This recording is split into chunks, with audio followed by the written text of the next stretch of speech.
Assalamualaikum warahmatullahi wabarakatuh dan salam sejahtera. Okay, so how are you today? Excellent, that's right. Alhamdulillah, kita dapat bersama pada malam ni lagi dalam seri Sebang Santai kita. Maaf hari ni suara dah hilang sedikit. Okay, kerana ada very long discussion dengan saya punya team pada hari ni. Dan insyaAllah macam biasa, kita akan berkongsi sesuatu yang menarik pada malam ni. Dan pertama saya nak ucapkan terima kasih dan juga tahniah kepada mereka yang akan join intensif OSH professional kita pada hujung minggu ni. Alhamdulillah ada hampir 40 orang lebih yang mendaftar. Tahniah kepada anda yang dah mendaftar. InsyaAllah kita akan dapat sesi yang memberi manfaat kita pada hujung minggu ni. Sesi yang akan memberi anda pengetahuan, pengalaman yang akan membawa anda ke ada satu level yang berbeza, insyaAllah. Kerana saya yakin sebaik-baik manusia adalah orang yang beri manfaat, dan untuk beri manfaat kita sendiri perlu manfaat itu, betul? Okay, dan pada hujung minggu ni best kerana apa? Kita akan belajar 3 perkara utama yang ada dalam 5 pillar of excellent SHO. Apa dia? Kita akan belajar apa dia leadership, kita akan belajar impactful communication, dan kita akan belajar juga salah satu senjata yang paling powerful. Apa dia? The psychology, the power of psychology. Betul? InsyaAllah doakan kesihatan saya supaya saya dapat berkongsi dengan anda, dan insyaAllah ilmu-ilmu yang berkongsi itu bermanfaat untuk anda semua. Okay? Dan insyaAllah pada malam ni kita akan berkongsi. Ada yang tanya saya, oh Encik Fakrul, saya tak dapat lagi buku 5 pillar. Okey, siapa yang dah dapat tulis itu, saya dah dapat. Tulis itu, saya dah dapat. Dan siapa yang belum dapat, bagi tahu, saya belum dapat, bagi tahu. Okey, jadi jangan senyap-senyap je. Siapa yang dah dapat, bagi tahu, saya dah dapat. Yang belum tulis tahu, saya belum dapat lagi. So at least saya tahu kalau anda belum dapat, tolong tulis nama anda dekat link tu supaya anda boleh orang kata kita email, kita WhatsApp ataupun kita SMS nanti. Apa dia? The e-book nanti, e-book. Okey, boleh? InsyaAllah. Dan kalau kita tengok the 5 pillar, remember the 5 pillar of excellent SHO. Malam ni kita nak berkongsi and recap balik apa perkara yang kita perlu kuatkan, apa perkara yang kita perlu dahulukan dalam kejayaan safety ni. Kerana penting untuk kita tahu apa yang perlu kita lakukan dengan baik supaya pekerjaan kita ini dapat dinaikkan satu level yang berbeza. Apa dia? Satu level yang berbeza. Okay? So therefore pada malam ni kita akan share secara santai tentang information yang ada dalam buku pada 5 pillar. Boleh? Bagi tahu sebelah tu best ni. Apa dah? Best ni. Okay, good. So siapa yang belum dapat, tolong dapatkan. Okay, ini muka depan dia. Buku depan, buku 5 pillar kita. Okay. So berani untuk merubah. Apa dia punya tema? Berani untuk merubah. Kerana apa? Sebagai safety practitioner, tugas kita juga untuk membantu orang lain untuk merubah diri dia. Kita tidak boleh merubah diri kita, tapi sekurang-kurangnya kita boleh bantu orang lain untuk berubah. So therefore, dan juga dalam buku ni juga kita akan saya berkongsi sedikit tentang the new behavior of change technology. Apa dia? Habitual safety. Okay, so therefore make sure that anda boleh dapat maklumat ni dan dapat mempelajari sedikit tentang apa dia habitual safety. Kerana apa?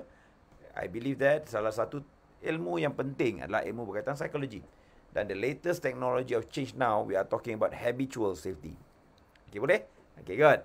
So siapa yang ada kat sini, tolong share dan tolong like sedikit supaya sesi tembang santai malam ni kita share sedikit apa the buku the 5 pillar. Siapa yang dah dapat tu itu, saya dah dapat. Dah dapat tak cakap terima kasih pun. Cakaplah terima kasih, share sikit, love, like kat situ. Okay, good. So kat sini kita share tentang 5 tonggak cemalangan pengalaman keselamatan kesihatan. Betul? Dan juga we are talking about the 5 pillar of excellent safety and health practitioner. Okay. Dan kalau tuan-tuan tengok dekat sini juga, so kita ada isu yang paling best, berani untuk merubah. Okay. Dan juga dekat sini kita share apa dia? Kata pengantar, pengenalan, dan we are talking about kenapa perlu keselamatan. Penting. Kenapa? Kita kena jelaskan juga kenapa kita perlu safety and health instead of only regulation, only undang-undang. Kita sebagai safety practitioner kena tahu, kena faham benda ni. Okay, siapa yang dah dapat, bagi tahu. Alah, siapa? Ada yang belum dapat lagi. Siapa belum dapat lagi? Okay, good. So, on that part. Okay, kandungan dia. Siapa yang belum dapat, tolong dapat. E-book ni free je. Okay, e-book ni yang kita bagi free je. Siapa nak, tulis kat situ nak. Siapa yang dah dapat, bagi tahu dah dapat. Dan siapa yang dah dapat dan dah baca, tulis tu. Dah khatam dah. Okay, good. So, siapa yang ada kat situ? Siapa yang belum dapat lagi? Magison ada. Hai Magison, apa khabar? Kita tengok kat sini. Hai Jacqueline. Hai. Excellent day to you also. Jacqueline Iskandar. Waalaikumsalam. Okay. Cik Azhar. Waalaikumsalam. Cik Azhar, apa khabar? Sihat orang Siltera kita. Hai. Cik Rusli kita. Waalaikumsalam. Alhamdulillah. Fadil. Kenapa ni? Dah dapat belum? Dah dapat ke? Kalau dah dapat, beritahu dah dapat kat situ. Okay. Magison belum dapat lagi. Aduh, tolong isi link dekat atas tu. Okay. Siapa yang tak dapat lagi, tolong tulis link kat atas tu. Okay, nanti saya suruh tim saya akan email pada anda. Ada link dan anda boleh download nanti. Boleh? Okay, good. Suryani pun tak dapat lagi, Suryani. Alamak, sianya Suryani. Okay, Fadil tak dapat lagi. Terima kasih. Jacqueline dah dapat. Alhamdulillah, thank you. Muhammad belum dapat lagi. Alamak, sianya Iskandar belum dapat. Okay, good. So, tolong dapatkan benda tu. Kerana apa? Ianya buah tangan daripada saya. So, hopefully anda boleh gunakan sebagai rujukan untuk anda jadi seorang safety practitioner yang excellent. Free je. Bukannya orang kata kena bayar pun. Tak kena bayar 1 sen pun. Cuma saya minta anda doakan kesihatan saya. Saya nak anda doakan kekuatan pada saya supaya saya boleh terus berkongsi. Berkongsi ilmu-ilmu yang terkini. Dan buku 5 Pillar ni tuan-tuan. Ada orang kata... kenangan untuk saya kerana ia adalah pengalaman saya sepanjang 20 tahun lebih dalam safety ni. Dan saya kumpulkan dan saya rumuskan apa yang penting dalam safety practitioner, apa prinsip-prinsip yang penting supaya kita boleh lakukan satu anjakan paradigma. Kita boleh buat sesuatu dengan lebih baik. Kita boleh buat sesuatu dengan impact. Kerana apa? Kalau kita tidak boleh buat sesuatu dengan impact, kita tidak menggunakan potensi kita dengan sepenuhnya. Tulis kat situ. If we don't have the principle, we cannot optimize our performance. Tulis kat situ, optimization of performance. Kerana apa? Saya yakin, sebagai safety practitioner, kita kena bersedia untuk menggunakan peluang yang ada, potensi yang ada untuk optimize the performance. Apa dah? Optimize the performance. Okay, boleh? Okay, siapa yang belum dapat ni, tolong beritahu. Okay, good.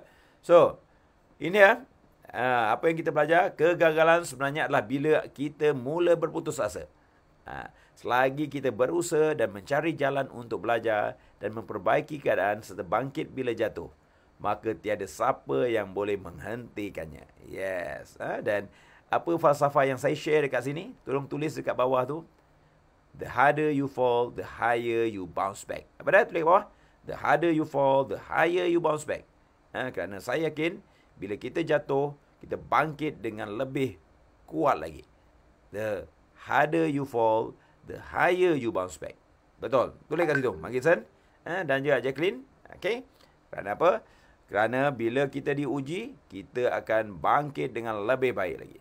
Dan ini perubahan kadang-kala amat sukar, tetapi ia mesti dilakukan demi kehidupan yang lebih baik. And I choose to be excellent right now. Apa dah? I choose to be excellent right now. On that part. Okay, good. So, tulis kat bawah tu, the harder you fall, the higher you bounce back. On that part. Dan sebut sedikit tentang siapa saya. Ada yang maybe belum kenal siapa saya. Okay, dan di mana saya bermula. Apa sejarah saya sedikit ada dekat sini. Okay, good. And juga sedikit tentang maklumat diri saya. Okay. And in here, overview of safety and health. Habis 50 tahun keselamatan dalam Malaysia dan tak dapat menafikan keperluan dia dan kita perlu buat sesuatu dengan lebih baik. Okay. Dan di sini, jom pertama kita kuatkan, tajamkan senjata kita. Kerana apa? Sebagai safety practitioner, kita hanya kena menggunakan ilmu-ilmu baru, teknik-teknik baru. Okay. Dan untuk pengenalan, Mereka yang tidak mau berubah akan ketinggalan kerana keselamatan dan kesihatan bukan lagi tanggungjawab semua. Tetapi ianya adalah tanggungjawab saya, anda dan kita semua. That's why saya selalu bagi tahu. Dalam safety ni, dalam era 2.0, safety is no more everyone responsibility. Kerana apa? Perkataan everyone itu is no more relevant untuk masa sekarang. Kerana we are talking about responsibility, we are talking about accountability. Therefore, yang paling tepat adalah apa dah? Safety, my responsibility. Safety, your responsibility. And safety is our responsibility. Okay. So, love dengan like sikit kat situ. Love, love, love. Okay, on that part. Okay, bagus. Okay, Brian masuk. Apa khabar, Brian? Okay, good. So, malam ni kita just sembang santai tentang e-book kita, Brian. Brian dah dapat belum? Siapa-siapa yang kawan kita belum dapat, tolong tulis dekat atas tu. Dekat dalam atas tu kita ada kita punya link. Just write down. So, anda boleh gunakan dan dapatkan e-book ni secara percuma. Apa dah? Free aja. Bukan kena bayar 1 sen pun. Cuma saya minta apa dah? Doakan kesihatan saya. Okay? Supaya saya boleh beri manfaat bagi ramai orang lagi, insyaAllah. Okay? So, next. Okay, hanya yang berani akan merubah. And change is only constant. Things in life change or be changed. Maknanya kita kena sedar dalam kehidupan hari ini kita kena sentiasa untuk berubah.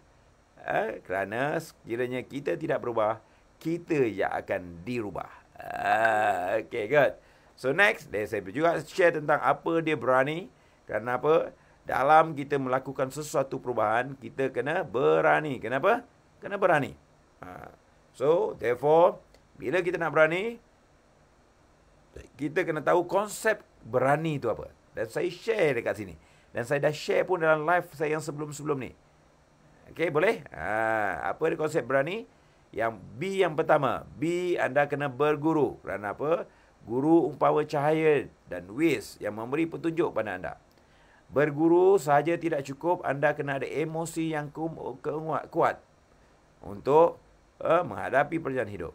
Dan R, anda juga kena rajin berusaha dan bertindak pantas dan konsisten. Kerana apa? Dunia zaman sekarang dah mula berubah dan dunia perubahan sekarang talking about this world is your playground. Okay, this world is our playground. Dan seterusnya A, tidak boleh dinafikan setiap orang memerlukan akhlak yang mulia. Akhlak yang mulia dan amalan yang konsisten akan memberi impact kepada orang lain. Okay, dan N. N apa dia? Niat perlu dibetulkan. Kerana apa? Macam mana yang saya beritahu selalu, dalam safety, niat kita adalah untuk menambah nilai pada orang lain. Dalam safety, tugas kita adalah untuk memberi, orang kata, khidmat pada orang lain. Dan juga memberi manfaat kepada ramai orang. Okay, itu dia. Dan juga yang terakhir, yang amat-amat penting untuk kita jadi berani, kita kena ada ilmu. Kena ada apa? Ilmu. Integrity, ikhlas dan nilai yang tidak ternilai yang kita perlu ada dalam diri kita. Okay? So, that is where semua maklumat ni ada dalam buku saya. Dan insyaAllah, besok kita akan cover sedikit tentang what is next dalam apa dia? The 5 Pillar of Excellent SHO.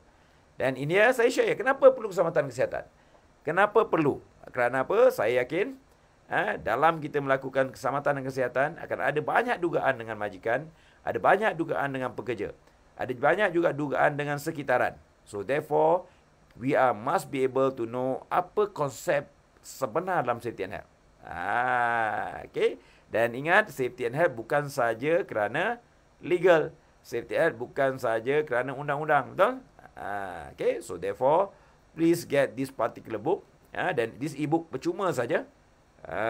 Okay, so insyaAllah kita dapat memberi manfaat juga. Dan besok saya akan share kenapa perlu safety and health selain daripada legal. Ada 6 lagi sebab. Berapa? Selain daripada legal, kita ada lagi 6 lagi sebab kerana perlunya safety. Kadang-kadang kita hanya menggunakan safety, undang-undang keselamatan sebagai alasan untuk organisasi dan majikan memenuhi safety. Sebenarnya ada apa? Ada 6 sebab. Okay. So besok kita share apa sebab-sebab lain kenapa organisasi perlu safety and health. Apa sebab-sebab lain kenapa kita kena jaga safety and health kita. dan apa sebab-sebab lain. Setiap organisasi, setiap orang kena pastikan kita sihat dan selamat. Okay, so besok kita akan cover lagi, kita akan orang kata kupas lagi sesi yang seterusnya, the 5 pillar of excellence safety and practitioner. Ingat, the 5 pillar of excellence safety and health practitioner. Dan kita akan masuk juga bab apa pillar-pillar yang lain yang kita kena tahu untuk jadi seorang practitioner yang excellent. Okay, so kepada mereka yang dah sign up untuk IOP kita hujung minggu ni, insyaAllah kita akan recharge bateri kita. Kita akan belajar ilmu-ilmu baru. Kita akan recharge diri kita untuk bersedia menghadapi yang lain. Dan yang lain-lain saya doakan anda dapat peluang untuk belajar dalam sesi yang akan datang. Okay, remember, stay safe, stay healthy, stay excellent. Okay, bye.